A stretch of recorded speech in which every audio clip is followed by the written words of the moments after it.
We open our 1819 season with a celebration of Saint Cecilia, the patron saint of music, setting by Benjamin Britten his a cappella hymn to Saint Cecilia, followed by an Emmanuel premiere of Handel's Ode for Saint Cecilia. Handel's setting of the Dryden text is a unique combination of Newtonian physics, biblical apocalypse, and a sort of young person's guide to the Baroque orchestra. The chamber series I find particularly interesting in that we're doing a new setup as a festival, so you'll hear all three string quartets in 3 straight days. Now what's intriguing to me mostly about that is that this really gives you a sort of overview of Britten's composing career. The first string quartet was written in 1941, with the final one being written in 1975, and both of these, one predates and the other one postdates Britten's operatic output. In fact, even in his third string quartet, we hear him quoting bits from his final opera, which was Death in Venice. Our beloved John Harbison has a very long association with Emmanuel music, dating clear back to the very first cantata in which he played viola in 1970. To celebrate John Harbison's 80th birthday, I have invited him to share a concert with me in which he will conduct 2 of his own works. The first being Abraham, a piece that was commissioned by the Vatican in 2004. Following that will be his Supper at Emmaus, which is a piece that he composed specifically for Emmanuel music and the cantata singers in celebration of Craig Smith's life. The core of Emmanuel music is, of course, Bach.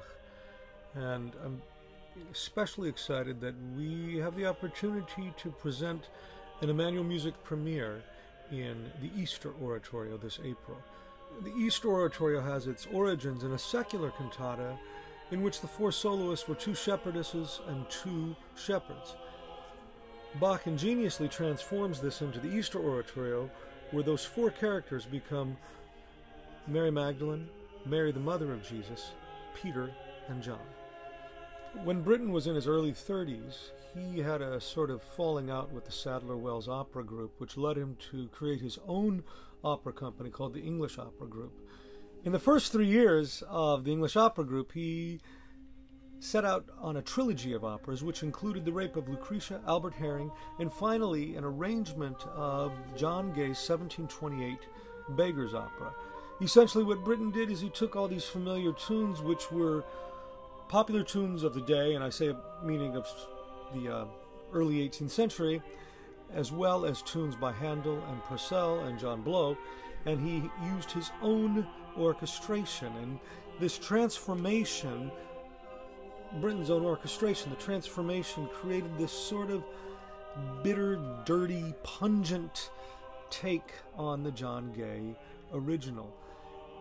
It is in this spirit which we have chosen to stage the piece at Pickman Hall, in a sort of transformed Pickman Hall, in which the action will not happen on the stage, but essentially will be on the floor with audience and orchestra surrounding the action. So there is a real intimate feeling that is sort of in your face.